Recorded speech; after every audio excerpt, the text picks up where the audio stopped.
Hare Krishna, bienvenidos, soy Chitrak Das.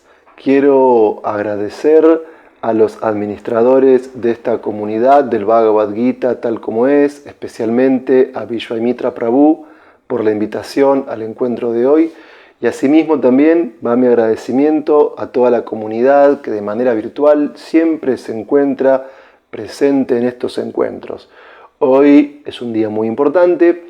Estamos finalizando una etapa y abriendo otra, es decir, hemos terminado con el análisis del capítulo número 2, el resumen del contenido del Gita, y estamos comenzando a estudiar el capítulo número 3, denominado Karma Yoga. En primer lugar, vamos a recitar el texto número 1 en sánscrito, su traducción, el significado, y luego de eso vamos a efectuar un comentario personal del mismo y por supuesto ustedes pueden dejar sus dudas en la sección de comentarios y van a ser respondidas al final del encuentro de hoy.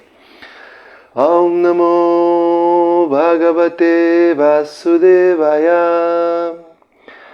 Om Namo Bhagavate Vasudevaya. Om Namo Bhagavate Vasudevaya. Arjuna uvacha yayasi chet karmanaste mata budir janardana tat kim karmani goremam niyo yayashi keshava. Traducción.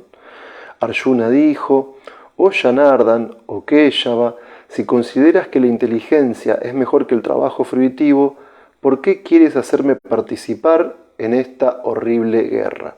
Significado por Srila Prabhupada.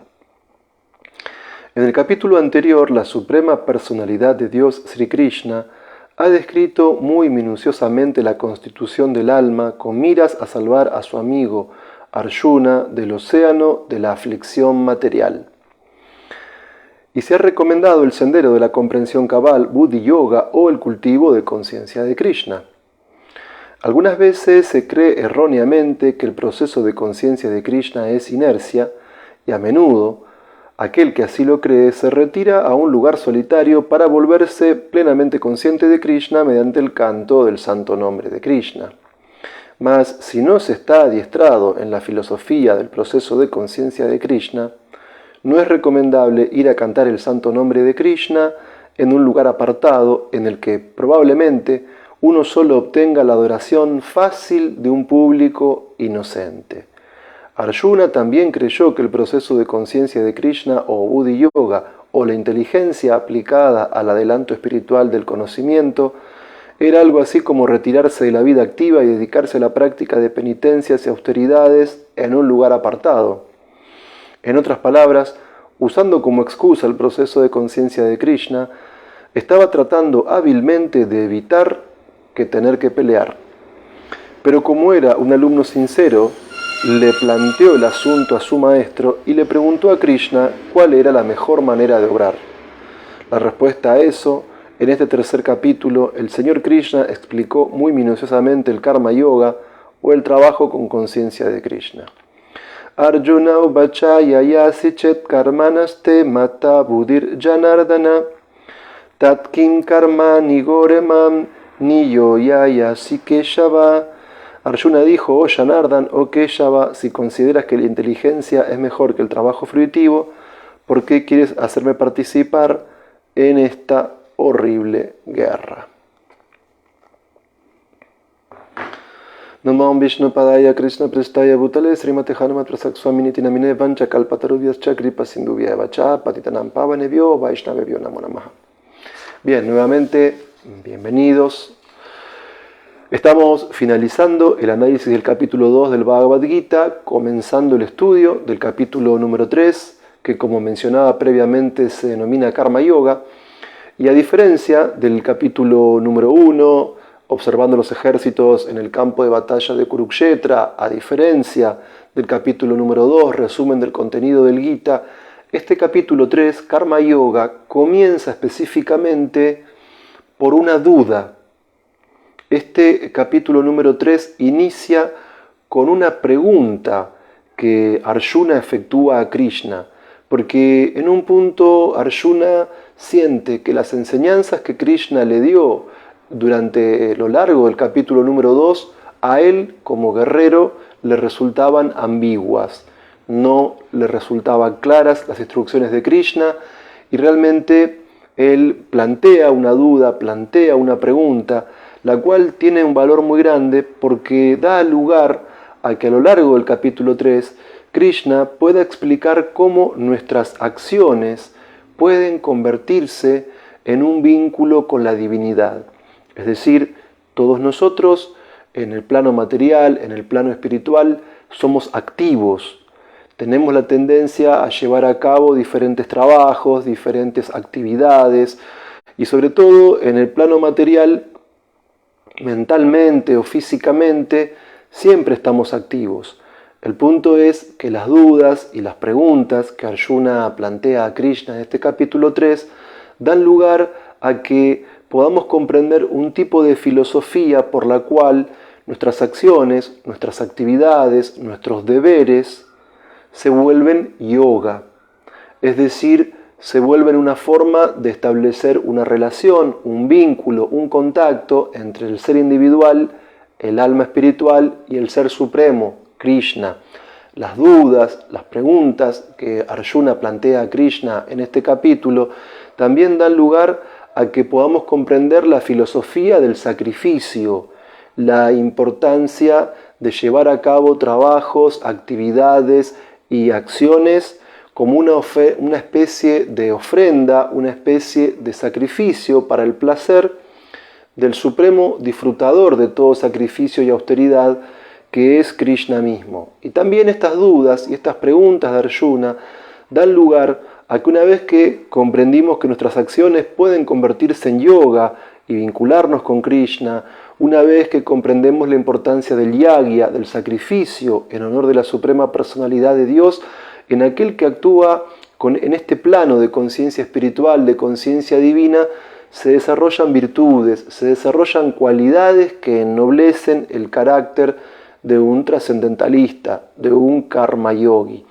Y también es muy importante, a partir de las dudas y las preguntas que plantea Arjuna a Krishna, el hecho de que se explica a lo largo de este capítulo la importancia de actuar correctamente, la importancia de inspirar a los demás en el camino de la vida espiritual a partir de acciones ejemplares que lleva a cabo el propio Krishna mismo, como también sus devotos puros. Y además, las preguntas y las dudas que Arjuna plantea en este capítulo permiten que Krishna explique un punto muy importante, que es cómo superar la lujuria material que nos impulsa a enredarnos en un karma reactivo.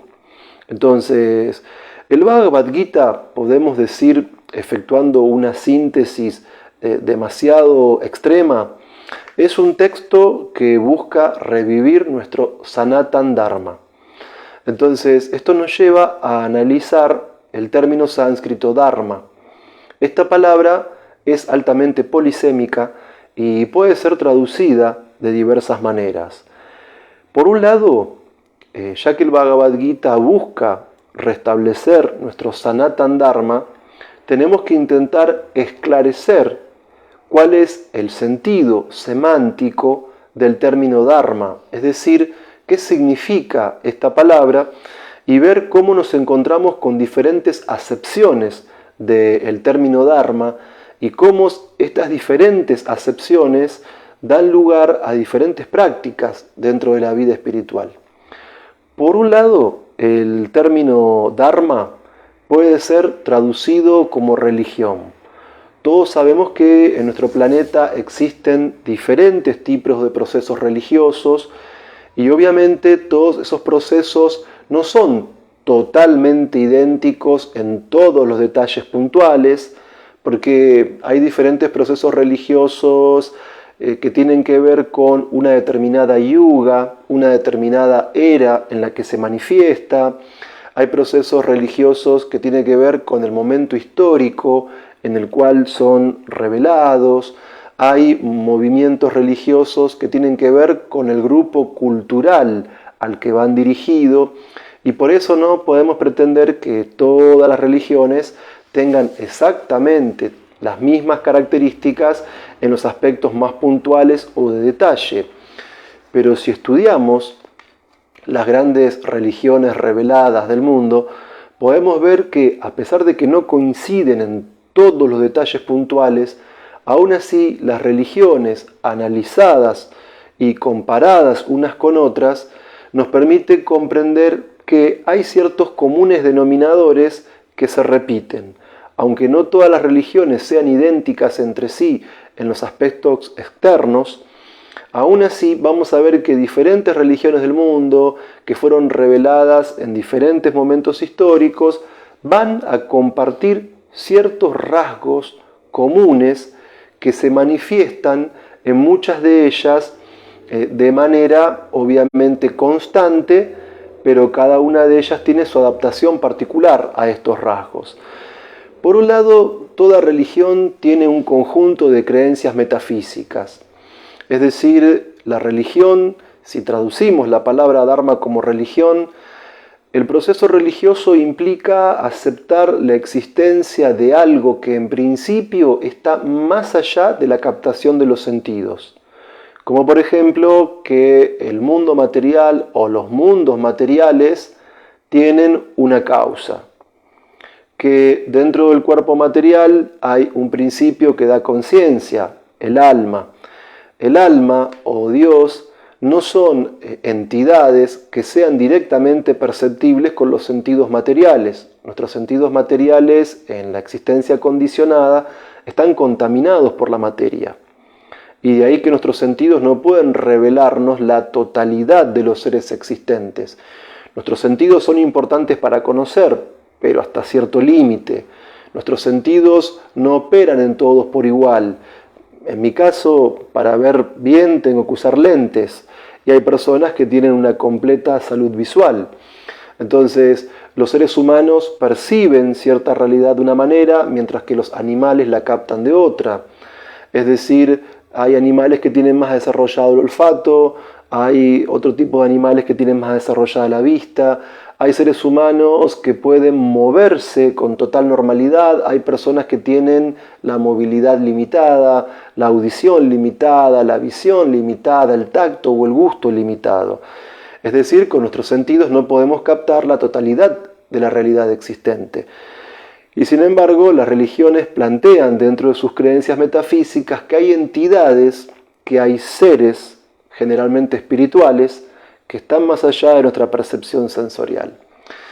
Las religiones en general, a pesar de sus diferencias puntuales, tienen comunes denominadores. Creen en una o en varias divinidades.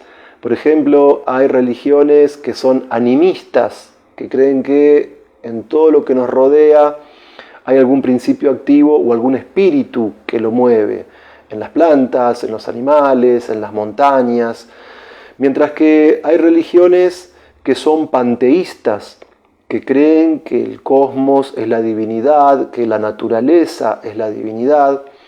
Hay religiones que son politeístas, que creen en diversas divinidades y que entre esas divinidades hay ciertos rangos, es cierto, ciertas jerarquías, pero que no hay una, sino muchas divinidades. Y hay religiones que son estrictamente monoteístas, que creen en un solo Dios. Aunque no todas las religiones coinciden en sus creencias metafísicas, por ejemplo, el budismo no cree en la existencia de un Dios que sea el origen de toda la realidad. Si otras religiones lo aceptan, como el cristianismo, el islam, etc. Aunque no todas las religiones de alguna manera le dan el mismo nombre a sus deidades o divinidades, todas las religiones cuentan principalmente con textos sagrados. Es verdad que hay religiones muy antiguas, que son ágrafas, que no tienen escrituras, pero la mayor parte de las religiones monoteístas y reveladas tienen su texto sagrado, como la Biblia para los cristianos, el Corán para los musulmanes, el Bhagavad Gita, tal como es, para los Vaishnavas. Además, también, a pesar de que no en todos los detalles las religiones tengan acuerdos entre sí, en líneas generales sí coinciden en tener creencias metafísicas, en tener textos sagrados, en creer en divinidades y también en que recomiendan la práctica de la oración o la meditación. Por ejemplo, los católicos cuando rezan pronuncian una oración muy famosa en Occidente, que es el Padre Nuestro, que estás en los cielos, etcétera, etcétera. Mientras que, por ejemplo, los Gaudiya Vaishnavas meditamos día a día, cantamos 16 rondas del Mahamantra Hare Krishna, Krishna Krishna, Hare Hare, Hare Rama, Rama Rama, Hare Hare. Y ese canto del Mahamantra Hare Krishna es nuestra manera de revivir nuestra relación eterna con Krishna, la suprema personalidad de Dios.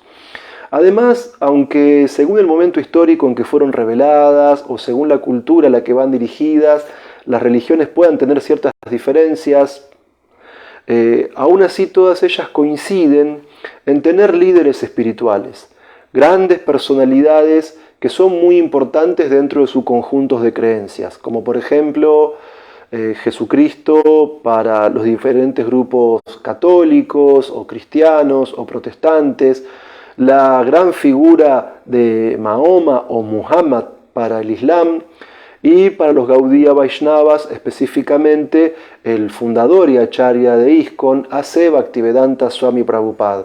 Estos líderes espirituales de alguna manera sientan el ejemplo o han transmitido enseñanzas, en algunos casos han compilado textos sagrados como lo hizo Srila Prabhupada o como Mahoma que dio a conocer el Corán para los islámicos, y estos líderes marcan la pauta, el ejemplo, el modelo a seguir dentro de cada una de sus instituciones religiosas.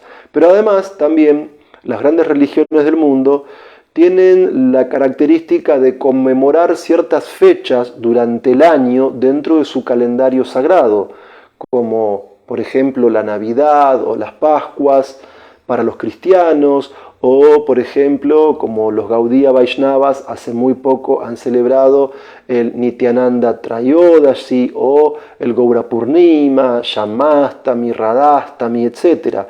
Cada religión dentro de su calendario sagrado lleva a cabo ciertas festividades, ciertos encuentros, ciertas conmemoraciones especiales para mantener activo el espíritu de sus creencias, de sus ideas, de sus prácticas y mantener siempre en marcha el proceso de avance espiritual. A su vez, aunque no todas las religiones coincidan en los más mínimos detalles, estas sí tienen en común el hecho de contar con algún tipo de locación sagrada donde se han producido hechos importantes o donde se lleva a cabo el culto regularmente.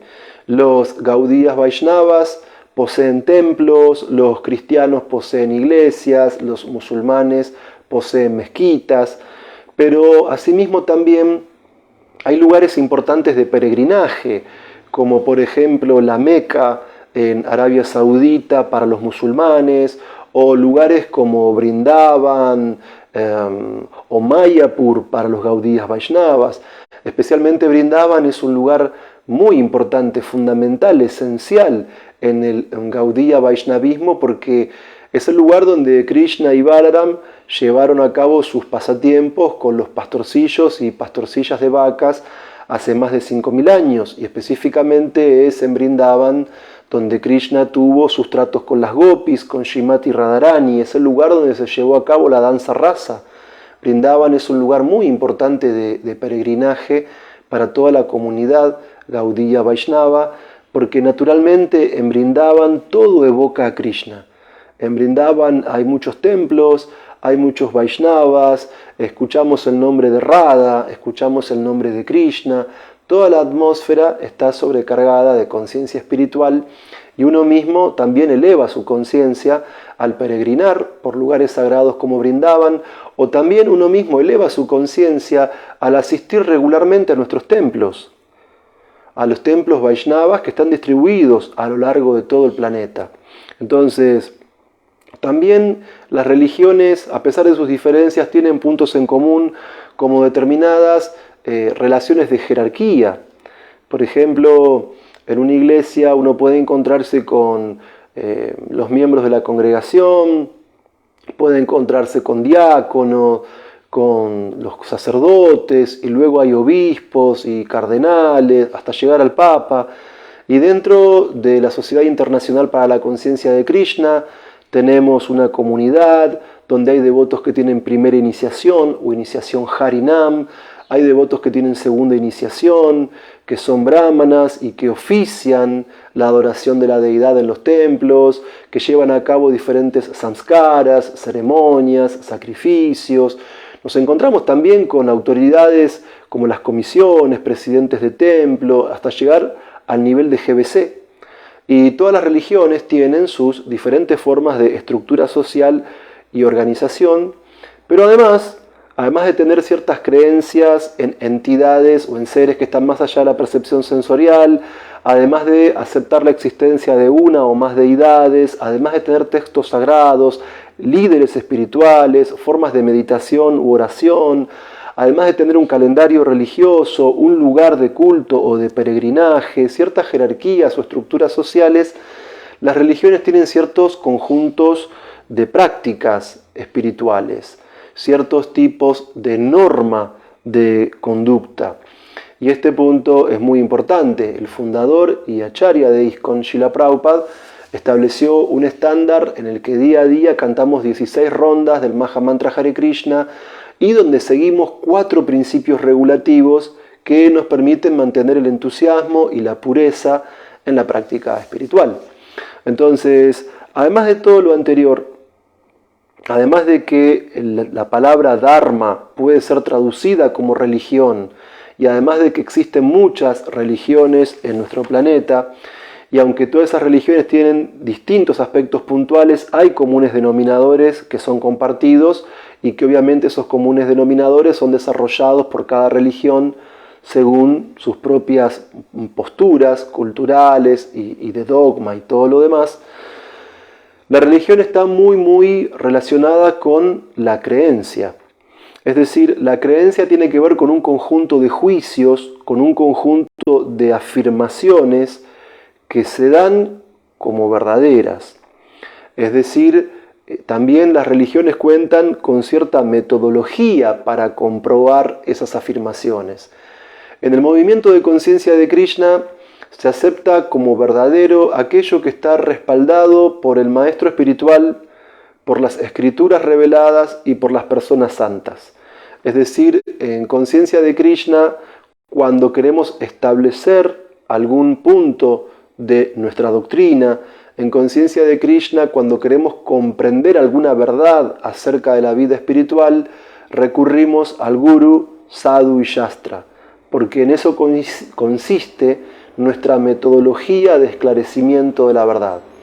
Es decir, diferentes personas pueden establecer diferentes ideas, diferentes individuos pueden tener distintas hipótesis, pero la vida espiritual requiere de una base firme y progresiva para el avance espiritual.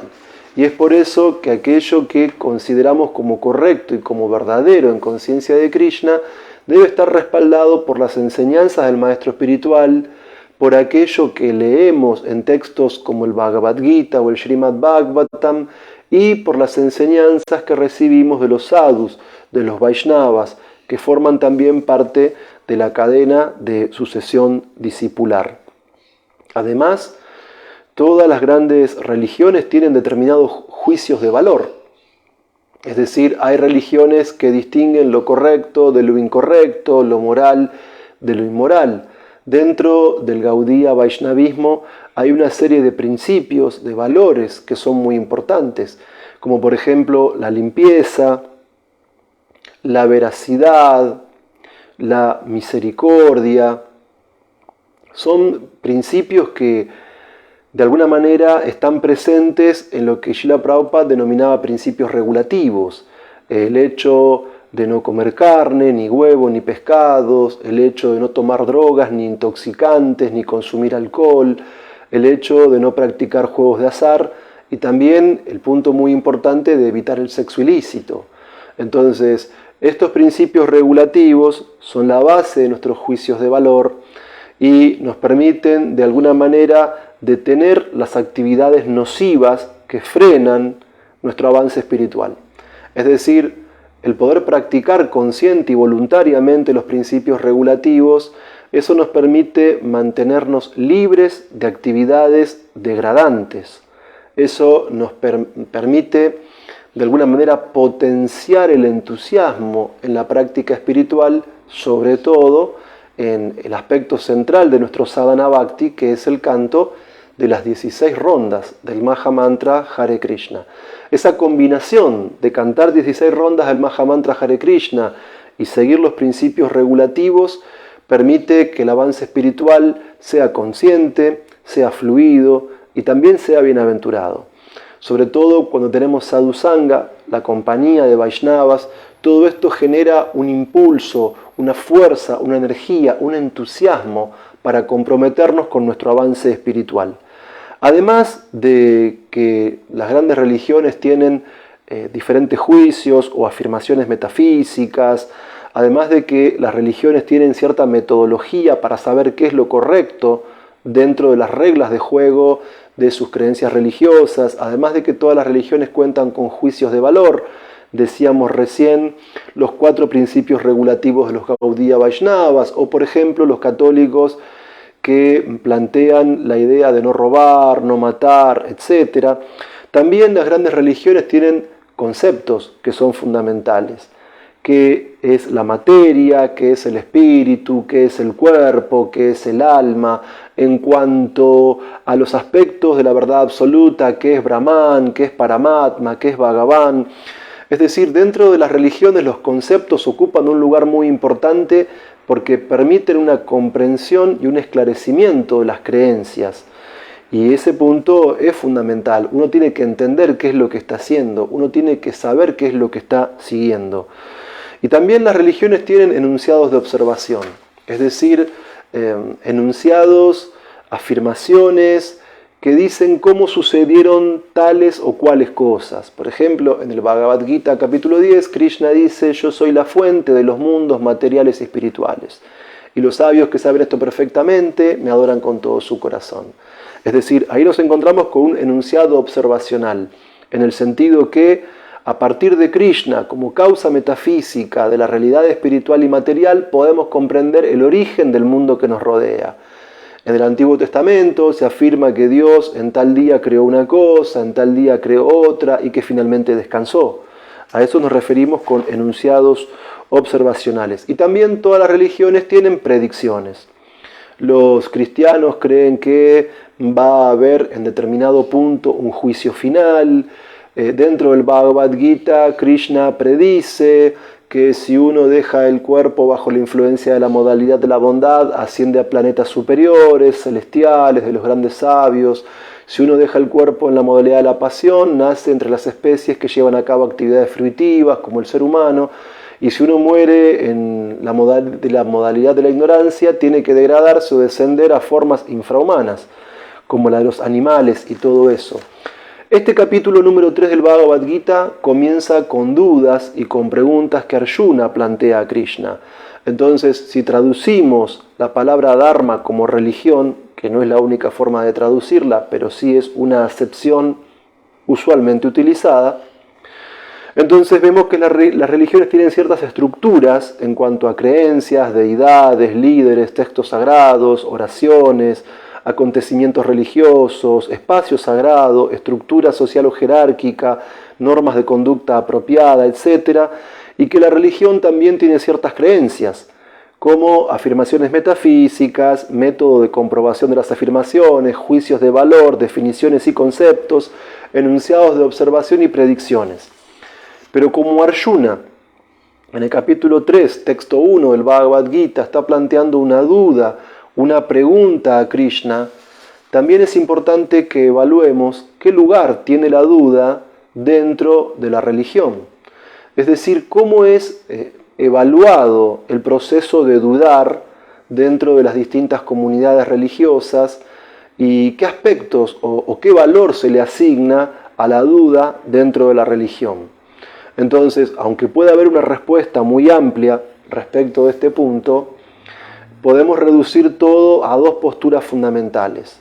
Número uno, hay quienes consideran que dudar en el terreno de la religión es negativo, porque la duda sería de alguna manera una carencia de fe. Bajo esta mirada negativa, la duda o la pregunta sería algo a evitar dentro del terreno religioso, porque dudar o hacer preguntas implicaría que uno no acepta la totalidad del conjunto de creencias o del conjunto de prácticas de su religión. Es decir, bajo esta mirada negativa, la duda sería algo que debe ser evitado, porque la duda estaría debilitando, estaría socavando los fundamentos de la creencia religiosa. Es decir, la duda estaría de alguna manera poniendo en cuestión el conjunto de creencias que acepta una comunidad religiosa, o la duda pondría en cuestión el conjunto de valores o principios regulativos o conducta moralmente apropiada dentro de un grupo religioso. Y esto podría llevar a prácticas muy negativas dentro de la religión, porque implicaría de alguna manera segregar al que duda, implicaría de alguna manera apartar al que duda, implicaría de alguna manera discriminar al que duda, o aún peor, hemos visto al analizar la historia que en edades anteriores a la nuestra, como la Edad Moderna o la Edad Media, había grupos como la Inquisición dentro de la Iglesia Católica, que a aquellos que dudaban, a aquellos que cuestionaban el dogma o a aquellos que daban alguna interpretación por fuera de la doctrina de los padres y doctores de la Iglesia, por un lado, obviamente, a estas personas a veces se las excomulgaba, a estas personas se censuraba sus escritos, se los quemaba, y en algunos casos a estos que dudaban o cuestionaban o que ofrecían alguna visión alternativa respecto al conjunto de creencias, se los ha llegado a masacrar, a torturar, a eliminar sistemáticamente. Y evidentemente que no todas las religiones tienen la misma mirada respecto de la duda o de la pregunta, y específicamente me detengo en este tema dentro del fenómeno religioso, si traducimos la palabra Dharma como religión, porque a diferencia del capítulo 1 del Bhagavad Gita y a diferencia del capítulo 2, este capítulo 3 Karma Yoga se abre con las dudas y con las preguntas que Arjuna plantea a Krishna, y esto nos da lugar a trascender, a superar, a dejar de lado la visión negativa sobre la duda y a tener una visión mucho más positiva, a tener una visión mucho más productiva respecto de la duda y podríamos decir también mucho más trascendente respecto de la duda. Incluso podríamos plantear que dentro del Bhagavad Gita la duda tiene un uso gnoseológico en cuanto a construcción de conocimiento. Es decir, está el aspecto negativo de la duda dentro del terreno religioso, porque el que duda carece de fe, porque el que duda va por un mal camino, porque el que duda es un hereje, un ofensor, o como cada religión lo llame. Pero por otro lado también la duda puede ser visto como algo positivo en el sentido de que en el terreno espiritual, en el terreno religioso, nunca es bueno aceptar algo de manera ciega. Es decir, en una práctica de vida espiritual consciente, en una práctica de vida espiritual progresiva, aceptar las cosas de manera ciega es un síntoma de fanatismo. Es decir, la aceptación de un conjunto de creencias sin comprender su significado profundo, la aceptación de un conjunto de creencias sin comprender su fundamento último, lleva a que las personas actúen de una manera fanática.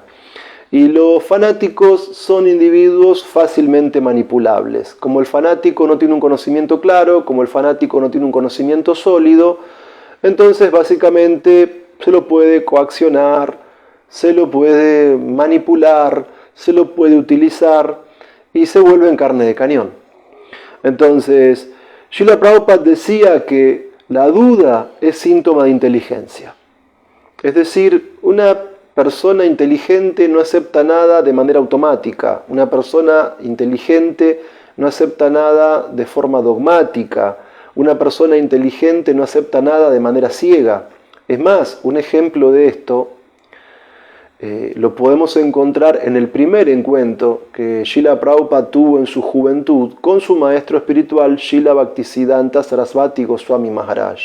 Srila Prabhupada no fue una persona que aceptó sumisamente en su primer encuentro con su maestro espiritual las ideas que éste impartía de un modo pasivo. Srila Prabhupada básicamente interrogó a su maestro en su primer encuentro. Srila Prabhupada cuestionó a su maestro espiritual ya en su primer encuentro. Porque Srila Prabhupada le dijo a su gurú: ¿quién va a aceptar el mensaje de Chaitanya Mahaprabhu si la India está sometida a un poder extranjero? Pero muy inteligentemente Srila Bhaktisiddhanta le respondió que el mensaje de Chaitanya Mahaprabhu es tan importante, hay tanta urgencia de ese mensaje, que no se puede esperar a transmitir ese mensaje a que primero la India se libere del Reino Unido o de Inglaterra.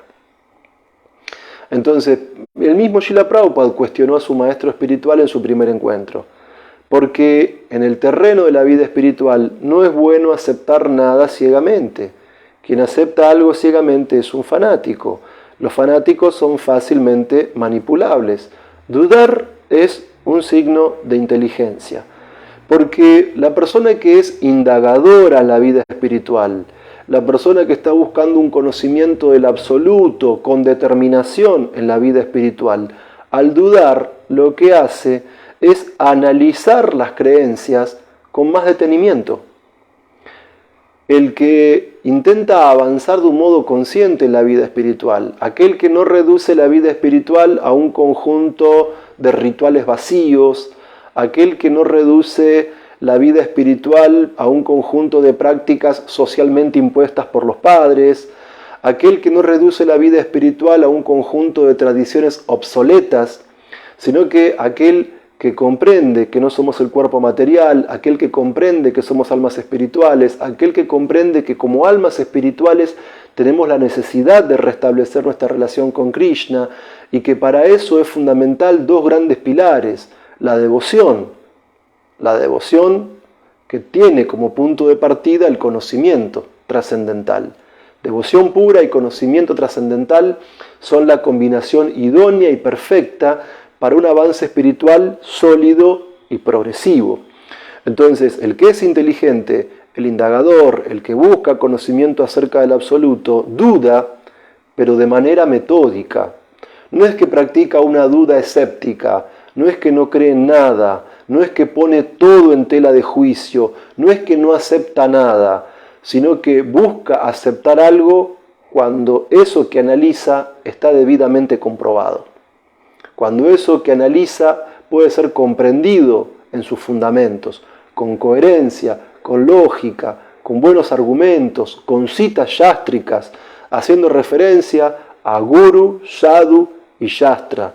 Entonces, el que duda en la vida espiritual de esta manera es una persona indagadora, es una persona que quiere comprender los fundamentos de sus creencias, que no se conforma únicamente con lo que dicen que es bueno en la vida espiritual. Tiene que comprender por qué eso es positivo, por qué tal concepto o tal práctica o tal principio regulativo es algo que de ser aceptado o de ser practicado va a conducir de manera directa a la autorrealización. Es decir, al plantear dudas, el que es indagador, el que busca conocimiento del absoluto, como está haciendo Arjuna en el capítulo 3 del Bhagavad Gita, lo que hace es buscar un conocimiento más profundo que opere como base clara de su práctica espiritual. Entonces, aunque por un lado haya algunas personas religiosas o algunos grupos religiosos que vean la duda como algo negativo, dentro de la filosofía del Bhagavad Gita, la duda es algo positivo, porque la duda tiene que ver con la inteligencia, tiene que ver con la indagación y tiene que ver con la comprensión profunda de las bases y de los fundamentos del proceso de vida espiritual que hemos escogido para alcanzar la autorrealización. Entonces, bajo esta mirada positiva, cuando la duda no es escéptica, sino cuando la duda es metódica, eso lleva a la comprensión y profundización del conocimiento espiritual. Entonces, al comienzo del capítulo 3, en el texto 1, Arjuna está confundido. Al comienzo del capítulo 3 del Bhagavad Gita, Arjuna de alguna manera plantea una duda, plantea una pregunta a Krishna, porque siente que en el capítulo 2 Krishna fue ambiguo. Es decir, Arjuna quería esclarecer las enseñanzas de Krishna, Arjuna quería comprender claramente las enseñanzas de Krishna, porque él sentía que Krishna no había sido del todo claro en el capítulo 2. Él sentía que Krishna le había ofrecido ciertas instrucciones no compatibles entre sí. Arjuna pensaba a principio del capítulo 3 que Krishna había planteado contradicciones aparentemente difíciles de resolver.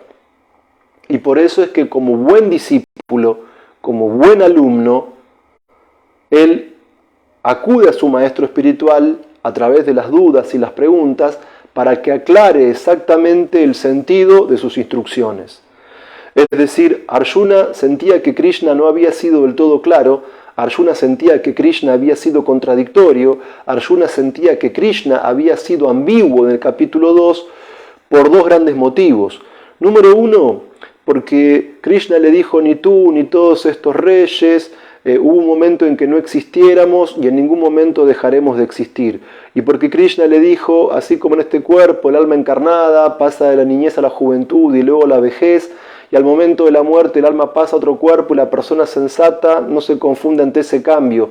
Y Krishna analíticamente, filosóficamente, en el capítulo 2 del Bhagavad Gita, él asienta como primera instrucción a su discípulo el principio de identidad, el conócete a ti mismo. Es decir, Krishna enfatiza en el capítulo 2 del Gita en que no somos el cuerpo material y en que somos almas espirituales. Y hay todo un núcleo temático de shlokas, de versos del capítulo 2 del Bhagavad Gita, donde Krishna analíticamente va a describir punto por punto las cualidades del alma espiritual. Que el viento no puede secarla, que el agua no puede mojarla, que ninguna arma puede destruirla, que el fuego no puede quemarla, etc. Que el alma espiritual se sirve del cuerpo material como alguien que utiliza una ropa y cuando esa ropa se vuelve inútil cambia y asume otra, etc.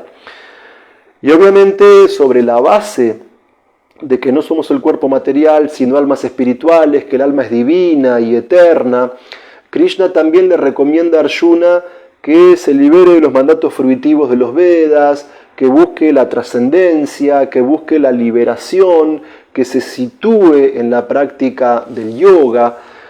Pero Arjuna siente que esto es contradictorio con otro conjunto de instrucciones que también Krishna imparte en el capítulo 2, porque hay toda una serie de núcleos temáticos de shlokas, donde Krishna reiteradamente le da argumentos a Arjuna diciéndole, oh hijo de Prita, sos un kshatriya, tenés que cumplir con tu deber prescrito, sin tomar en cuenta la ganancia ni la pérdida, ni la victoria ni la derrota, tenés que pelear por pelear.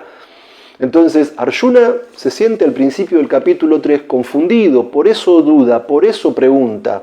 Porque por un lado Krishna le plantea en el capítulo 2 el camino de la trascendencia, el camino en el que como alma espiritual tiene que buscar la autorrealización.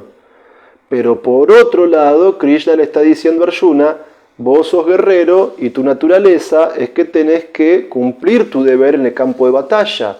Y Arjuna piensa que esto es ambiguo, que esto es contradictorio. Y por eso con sus dudas y preguntas quiere establecer esta cuestión. Y esto nos lleva en el encuentro de hoy a volver al tema que estamos analizando, que es la palabra sánscrita dharma. Es decir, es cierto que por un lado el término dharma se ha traducido con la palabra occidental religión.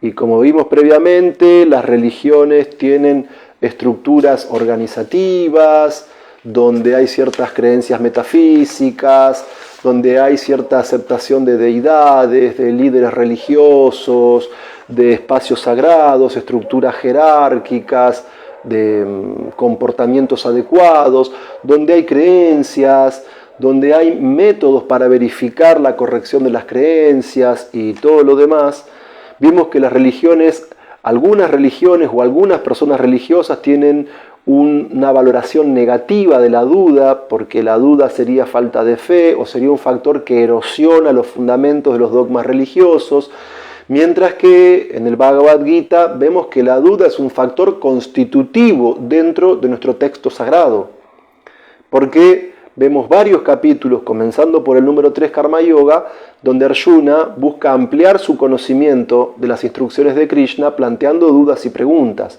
Entonces, bajo esta segunda mirada, la duda sería algo positivo, algo constructivo y una herramienta para elaborar un conocimiento más profundo de los fundamentos de nuestras creencias religiosas. Pero además de todo esto, podemos ver que como Krishna había dado diferentes tipos de enseñanzas a Arjuna en el capítulo 2 del Bhagavad Gita, al comienzo del capítulo 3, Arjuna se sentía confundido en cuanto a qué es lo que debía hacer. Por eso plantea sus dudas y sus preguntas a Arjuna. Y esto nos lleva a que en el caso de Arjuna las preguntas no son escépticas. No es que Arjuna dice, yo no creo en Krishna, yo no creo en los argumentos, yo no creo en los textos revelados, yo no creo en nada, todo es relativo. No, Arjuna lo que está haciendo es preguntar para profundizar en su comprensión espiritual y para poder aclarar las enseñanzas de Krishna. Entonces, este punto es importante porque si no comprendemos bien el proceso de conciencia de Krishna, podemos tener una práctica espiritual errónea, una práctica espiritual falsa, una práctica espiritual poco seria. En el significado del texto de hoy, capítulo 3, shloka número 1, Srila Prabhupada dice que aquellos que no comprenden cabalmente el proceso de conciencia de Krishna creen que la vida espiritual es inercia. ¿Qué significa esto?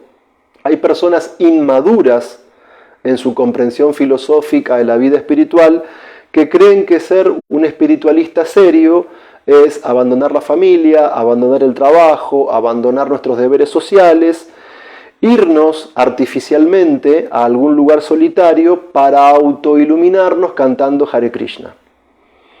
Y Srila Prabhupada dice que este método básicamente no es correcto, que con eso lo que se hace es obtener la adoración fácil de un público inocente. Y muchas veces cuando en las Shastras utilizamos o leemos la palabra inocente, es casi sinónimo de ignorante.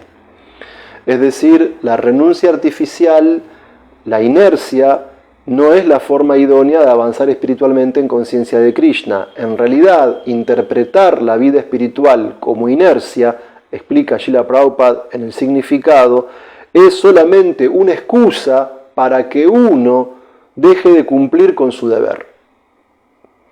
Entonces, esto nos lleva a comprender el término Dharma no como religión, sino a partir de otra acepción u otra forma posible de traducir este término que en sánscrito es altamente polisémico.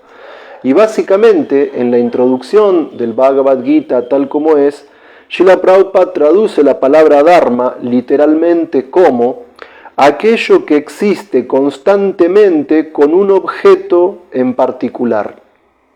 Y para comprender esta definición, Srila Prabhupada explica que el Dharma del fuego es su luminosidad y su calor. Es decir, que no podemos pensar la existencia de un fuego frío o un fuego oscuro. El Dharma del fuego es que su temperatura es alta y que ilumina el lugar donde está encendido. Entonces, bajo esta segunda definición de Dharma, estamos dejando de lado el término religión y estamos entrando en una comprensión del Dharma como la esencia de algo. Lo que hace que algo sea lo que es y no otro tipo de ente. Es decir, lo que hace que el fuego sea lo que es su luminosidad y su calor.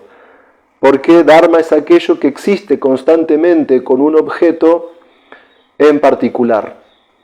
Entonces, en este sentido, el alma espiritual tiene un Dharma.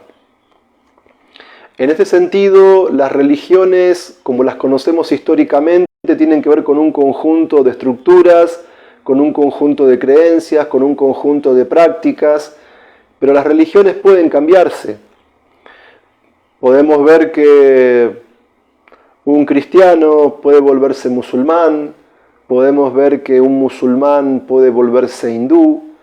Es decir, como fenómeno histórico, como fenómeno social, como fenómeno cultural, con sus estructuras, con sus creencias, con sus valores, las religiones, de alguna manera, para la gente común, para los practicantes, pueden ser intercambiables. Hoy puedo practicar una religión, mañana otra. Pero el Dharma no es algo aleatorio. El Dharma no es algo por lo cual podamos transformar nuestra esencia. El Dharma es algo fijo, el Dharma es algo inmutable, el Dharma es algo eterno. Entonces, bajo la comprensión filosófica de que no somos cuerpos materiales, sino almas espirituales, tenemos que comprender que el alma, como ser espiritual, es parte eterna de Krishna. Es decir, el alma es parte integral, constitutiva de Krishna. Y por lo tanto, el Dharma del alma no tiene que ver con el intercambio temporal de algún tipo de creencia religiosa. El Dharma del alma no tiene que ver con el movimiento o el intercambio de algún conjunto de práctica religiosa, sino que el Dharma, la esencia del alma espiritual como parte de Krishna, el Dharma es fijo e implica como actividad dhármica o sanatan dharma que estando en esta forma humana de vida, siendo almas espirituales, tenemos que utilizar todos los recursos que nos rodean para revivir nuestra relación eterna con Krishna. Porque ese es nuestro dharma, esa es nuestra esencia, esa es nuestra función. Como seres individuales, tenemos que restablecer nuestra relación con el Ser Supremo. Como almas condicionadas, tenemos que elevar nuestra conciencia, sacar nuestra conciencia del plano sensorial, sacar nuestra conciencia del plano mental, incluso trascender el plano intelectual para llegar al plano directamente espiritual, donde me libero de la conciencia material de yo y mío y donde entiendo que como alma espiritual soy parte eterna de Krishna. Y a través de las preguntas y a través de las dudas, como planteó Arjuna a la persona idónea en el capítulo 3 del Bhagavad Gita, es decir, a la suprema personalidad de Dios, él pudo comprender su deber y su forma de avanzar espiritualmente desde su posición natural. Él pudo resolver esa aparente ambigüedad que Krishna planteaba en el capítulo 2 entre avance espiritual y cumplimiento del deber como guerrero. Es decir, este capítulo 3, Karma Yoga, es muy importante porque podemos comprender cómo nuestras actividades diarias, si poseemos conciencia divina, se vuelven una actividad yógica, una actividad dhármica, una actividad que nos permite restablecer nuestra relación eterna con Krishna. Es decir, estas dudas, estas preguntas de Arjuna, que son altamente positivas en el Bhagavad Gita, nos permiten comprender cómo de nuestro deber podemos hacer un sacrificio en honor de Vishnu. Es decir, a partir de las dudas, de las preguntas de Arjuna, podemos comprender cómo nuestras actividades se vuelven vida espiritual. Cómo cuando todo lo que hacemos se conecta con Krishna, se funde en la trascendencia. Y de ese modo podemos restablecer nuestro Dharma eterno, que es revivir nuestra relación con Krishna. Hare Krishna, muchas gracias. Saludos para Walter Taschini, para Georgie López, Luciano Almeida de Asís, para Vishvamitra Das, para Arisudana Das. Bien, no observo ninguna pregunta ni ningún comentario. Espero que no hayan pensado que las preguntas son negativas o que son falta de fe o herejía o algo así. Por favor, hagan como Arjuna, tengan sus dudas, sus preguntas para poder profundizar en esta filosofía. También saludos para Cristina Cultiva. Bueno, no veo preguntas ni comentarios. Muchas gracias Vishvamitra Prabhu, muchas gracias a los administradores de esta comunidad, muchas gracias a todos los Vaishnavas reunidos. Hare Krishna, todas las glorias a Srila Prabhupada. Aum Tat Sat.